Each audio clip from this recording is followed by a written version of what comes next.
Hello दोस्तों, नमस्कार। स्वागत है आप सभी का एजुकेशन मंत्रा में। दोस्तों, थंबनेल के माध्यम से आपको शॉर्ट इन्फॉर्मेशन मिल गई होंगी कि किस प्रकार से हम विभिन्न समाचार पत्रों में छाई हुई अपडेट्स पर चर्चा करने वाले हैं।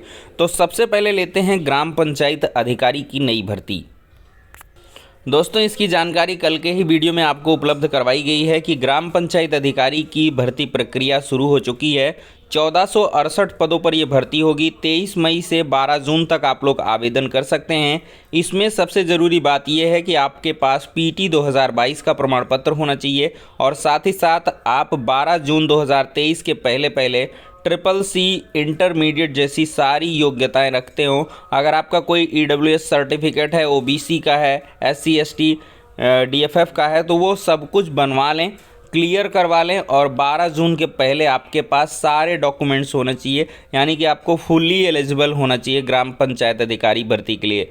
जो छात्र पहले से तैयारी कर रहे हैं, 2018 की पुरानी भर्ती का एग्ज़ाम जून महीने में होगा और इस भर्ती की जो तैयारी है वो आप अभी से शुरू कर दीजिए। जून वाला भी पेपर अगर आपने अप्लाई किया होगा तो मिलेगा मौका, और बाकी आपको 2 नई भर्तियां ही मिल रही हैं। एक हिसाब से देखा जाए तो वीडियो का 2018 का री एग्ज़ाम हो रहा है, वो भी एक तरीके से नई भर्ती हो गई, और ग्राम पंचायत की ये बैक टू बैक भर्ती एक और आ गई है। तो इस हिसाब से दोस्तों आप लोग बेहतर तैयारी करें और सफलता पाएँ। दोस्तों, ये आंकड़े चौंकाने वाले हैं। एसएससी की मल्टीटास्किंग स्टाफ भर्ती परीक्षा के लिए बीटेक और एमबीए वालों ने आवेदन किया है। चपरासी चौकीदार के लिए 55 लाख आवेदन आए हैं। अगर देखा जाए तो एमटीएस में इस बार रिकॉर्ड तोड़ आवेदन हुए हैं। 2020 में ये 45 लाख आवेदन थे, 21 में घटकर 39 लाख हुए, लेकिन 2022 में 55 लाख आवेदन हुए हैं। बढ़ती जा रही आवेदन करने वालों की संख्या, तो एमटीएस में युवाओं की संख्या साल दर साल बढ़ती जा रही है। 21 में देश भर के देखा जाए तो 39 लाख युवाओं ने एमटीएस के लिए आवेदन किया था, जबकि 20 में 45 लाख से अधिक बेरोजगार इस कतार में थे। एमटीएस में देखा जाए तो न्यूनतम योग्यता 10वीं है, लेकिन पिछले कुछ सालों से बीटेक एमबीए जैसी डिग्री रखने वाले भी आवेदन कर रहे हैं। देखा जाए तो BTech, MTech, MBA, BBA, MCA, BCA, BEd, LLB, SSC करने वाले हज़ारों छात्र शामिल हैं। एमएससी है, सॉरी। यह जानकारी आयोग ने अभ्यर्थियों की ओर से आरटीआई के तहत मांगी गई सूचना में दी है। इसमें से देखा जाए तो 19,04,139 आवेदक प्रयागराज स्थित एसएससी के मध्य क्षेत्र दफ्तर के अधीन आने वाले यूपी और बिहार से हैं। ये हाल है चतुर्थ श्रेणी में भर्ती के लिए। तो आप देख सकते हैं कि भारत में कितनी ज़्यादा बेरोज़गारी है, और एक भी अगर सरकारी नौकरी निकल के आती है, चाहे वो चपरासी की ही क्यों ना हो, सब लोग भाग पड़ते हैं। तो ये एक तस्वीर यहाँ पर बयां करता है पूरे भारत की।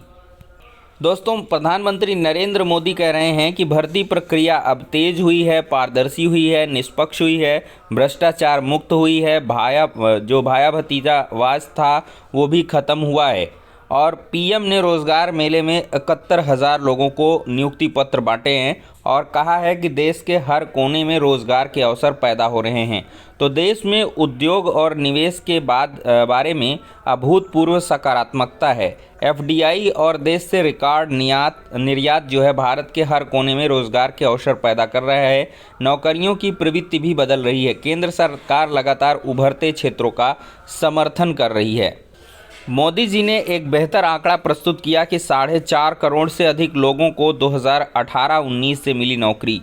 तो पीएम मोदी ने ईपीएफओ के पेरोल आंकड़े का हवाला देते हुए कहा है कि 2018-19 से 4.5 करोड़ से अधिक लोगों को नौकरी मिली है। औपचारिक रोजगार बढ़ रहा है। पीएम ने कहा देश के स्टार्टअप क्षेत्र में क्रांति देखी गई है। 2014 से पहले इनकी संख्या कुछ 100 थी, जो बढ़कर लगभग 1 लाख हो गई है। ऐसा अनुमान है कि इन स्टार्टअप ने कम से कम 10 लाख नौकरियां तो दी ही हैं। पूंजीगत व्यय, बुनियादी सुविधाओं पर 34 लाख करोड़ रुपए खर्चे का भी यहाँ पर हवाला दिया गया है। रेल, सड़क और हवाई अड्डे, तो आज़ाद भारत के इतिहास में विकास की गति और पैमाना अभूतपूर्व है। 7 दशक में 20,000 किलोमीटर की तुलना में पिछले 9 साल में 40,000 किलोमीटर रेल लाइनों का विद्युतीकरण किया गया है। ग्रामीण सड़कों की लंबाई 7.25 लाख किलोमीटर की गई है। हवाई अड्डों की संख्या 74 से 150 हो गई है। तो ये कुल मिलाकर विकास का एक नया भारत है। इस प्रकार से प्रधानमंत्री नरेंद्र मोदी ने खुलकर अपनी बातों को रखा है। दोस्तों, देखा जाए तो इलाहाबाद विश्वविद्यालय ने आवेदन की तिथि को बढ़ा दिया है। अगर आप परास्नातक करना चाहते हैं तो प्रवेश परीक्षा के लिए विस्तृत कार्यक्रम जारी हो चुका है और प्रवेश परीक्षा जो परास्नातक की है वो 2 जून से होगी। तो 20 मई तक अब छात्र छात्राएं आवेदन कर सकते हैं। 17 से 20 मई तक आवेदन में संशोधन भी कर सकते हैं। 55% ने ही अंतिम रूप से आवेदन किया है, ये आंकड़े बता रहे हैं। दोस्तों, देखा जाए तो आयोग को भेज सकेंगे निदेशालय समूह गा के भर्ती के प्रस्ताव सीधे तरीके से। तो ई अध्याचन पोर्टल के दिशा निर्देश जारी हुए हैं। कार्मिक विभाग होगा नोडल। तो शासन ने ई अध्याचन पोर्टल के लिए मंगलवार को विस्तृत दिशा निर्देश जारी कर दिए हैं। समूह गा के रिक्त पदों का अध्याचन निदेशालय अपने स्तर से ही चयन आयोग को भेज सकेंगे, जबकि समूह खा के रिक्त पदों के अध्याचन को विभाग के अनुमोदन के बाद आयोग को भेजा जाएगा। तो आयोग की जो काम करने का तरीका है वो बदल चुका है। अब जो अनुमोदन है वो सीधे विभाग से नहीं लेना पड़ेगा। समूह गा का अगर वो पद है तो सीधे आप जो है अध्याचन को आयोग को भेज दें। तो कुल मिलाकर ये व्यवस्था बदली है। तो अवश्य ही इसमें जो है ई अध्याचन फाइलर के अध्याचन फाइल करने के बाद जैसे ही संबंधित अथॉरिटी उसे अनुमोदित करेगी वह चयन आयोग को स्वतः दिखने लगेगा। इसके लिए चयन आयोग के स्तर से भी एक नोडल अधिकारी नियुक्त किया गया है। तो इस प्रक्रिया से बहुत जल्द जो भर्तियों के विज्ञापन हैं वो निकल के आएंगे। असिस्टेंट प्रोफेसर भर्ती पर रार है, सुप्रीम कोर्ट पहुंचा है मामला। 4 विषयों के परिणाम संशोधन का मामला है। शिक्षा निदेशालय की अपील की तैयारी। तो अशासकीय सहायता प्राप्त महाविद्यालयों में विज्ञापन संख्या 50 के तहत की गई असिस्टेंट प्रोफेसरों की भर्ती के 4 विषयों के परिणाम संशोधन को लेकर रार बढ़ गई है। उत्तर प्रदेश उच्चतर शिक्षा सेवा आयोग की ओर से घोषित कुछ विषयों के परिणाम में OMR सीट जांचने में त्रुटि हुई थी, जिसे आयोग ने हाईकोर्ट में स्वीकार भी किया था। इसके बाद हाईकोर्ट के आदेश पर आयोग ने संशोधित परिणाम जारी किया, जिसमें इन विषयों के पूर्व में चयनित अभ्यर्थी चयन सूची से बाहर हो रहे थे, जबकि कुछ नए चयन में आ गए थे। तो ये मामला कुल मिला के पेचीदा हो गया है। अब सुप्रीम कोर्ट से ही फाइनल हो पाएगा। अगर दोस्तों आप किसी जॉब में हैं या साइड में बीएड करना चाहते हैं तो उत्तर प्रदेश राजर्षि टंडन मुक्त विश्वविद्यालय से बीएड दूरस्थ के जो आवेदन हैं वो शुरू हो चुके हैं। ऑनलाइन आवेदन 16 मई से 15 जून तक किए जाएंगे। विलंब शुल्क सहित 24 जून से 30 जून तक आवेदन और पंजीकरण किया जा सकता है। ऑनलाइन आवेदन में संशोधन 25 से 30 जून के लिए होगा। प्रवेश परीक्षा 8 जुलाई से होगी और 8 जुलाई से डाउनलोड होंगे प्रवेश पत्र और 22 जुलाई को प्रवेश परीक्षा होगी। 31 जुलाई को परीक्षा का परिणाम हो जाएगा। 10 अध्ययन केंद्रों पर 550 सीटों के सापेक्ष प्रवेश दिया जाएगा। दोस्तों, देखा जाए तो टीजीटी पीजीटी के विज्ञापित पदों में जोड़े जाएं रिक्त पद। चयन बोर्ड ने 4163 पदों के लिए जारी किया था शिक्षक भर्ती का विज्ञापन। विधानसभा में तारांकित प्रश्न उत्तर में मंत्री ने बताए ज़्यादा रिक्त पद। तो एक तरफ अशासकीय सहायता प्राप्त महाविद्यालयों में एलटी और प्रवक्ता पीजीटी के पद रिक्त पड़े हैं। दूसरी तरफ शिक्षकों की भर्ती करने वाली संस्था अस्तित्व में ही नहीं है। चयन बोर्ड ने एलटी और प्रवक्ता के 4163 पदों पर भर्ती के लिए विज्ञापन जारी किया, लेकिन उसके बाद माध्यमिक शिक्षा मंत्री द्वारा विधानसभा में रिक्त पदों की संख्या अधिक बताए जाने पर प्रतियोगियों ने रिक्त अन्य पदों को भी जारी कर भर्ती विज्ञापन में शामिल करने की मांग कही। जल्द गठित होगा राज्य शिक्षा सेवा चयन आयोग।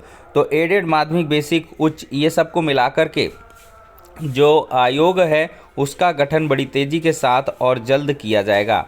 और दोस्तों, देखा जाए तो राज्य शिक्षा सेवा चयन आयोग के गठन की प्रक्रिया चल रही है। यह आयोग कब तक अस्तित्व में आएगा, उसका मुख्यालय कहाँ होगा, स्पष्ट नहीं है। इतना ज़रूर है कि इस बीच उत्तर प्रदेश माध्यमिक शिक्षा सेवा चयन आयोग, उच्चतर शिक्षा आयोग में कोरम पूरा ना होने के कारण भर्ती प्रक्रिया ठप पड़ गई है। प्रतियोगियों का कहना है कि भर्ती प्रक्रिया शुरू किए जाने से पद बढ़ने की प्रक्रिया पूरी की जानी चाहिए। प्रतियोगी छात्र प्रतिनिधि मंडल के शीतला प्रसाद ओझा ने कहा है कि चयन बोर्ड ने करीब 10 महीने पहले टीजीटी पीजीटी के 4,163 पदों का विज्ञापन जारी किया, जो कि रिक्त पदों के सापेक्ष कम है। इसकी पुष्टि विधानसभा में माध्यमिक शिक्षा मंत्री द्वारा एक प्रश्न के उत्तर में दी भी गई है, जिसमें उन्होंने रिक्त पदों की संख्या अधिक बताई है। तो ऐसे में प्रतियोगी छात्र प्रतिनिधि मंडल ने मांग की है कि रिक्त अन्य पदों को भी भर्ती विज्ञापन में शामिल किया जाए, ताकि अधिक से अधिक लोगों को जो रोजगार है वो मिल सके। दोस्तों देखा जाए तो यूपीएससी ने जारी किया है 285 पदों पर विज्ञापन। Senior farm manager, head librarian के पोस्ट हैं। 30, 32, 35, 40 साल एज है और 12वीं ग्रेजुएशन, पोस्ट ग्रेजुएशन, एमबीए के अकॉर्डिंग यहाँ पर चीज़ें होने वाली हैं। 1 जून 2023 तक आधिकारिक वेबसाइट पर 25 रुपये आवेदन शुल्क देकर के आप लोग आवेदन कर सकते हैं। upsc.gov.in ये ऑफिशियल वेबसाइट है। तो ये दोस्तों हो गई आज की इंपॉर्टेंट इन्फॉर्मेशन। नेक्स्ट वीडियो में मिलते हैं।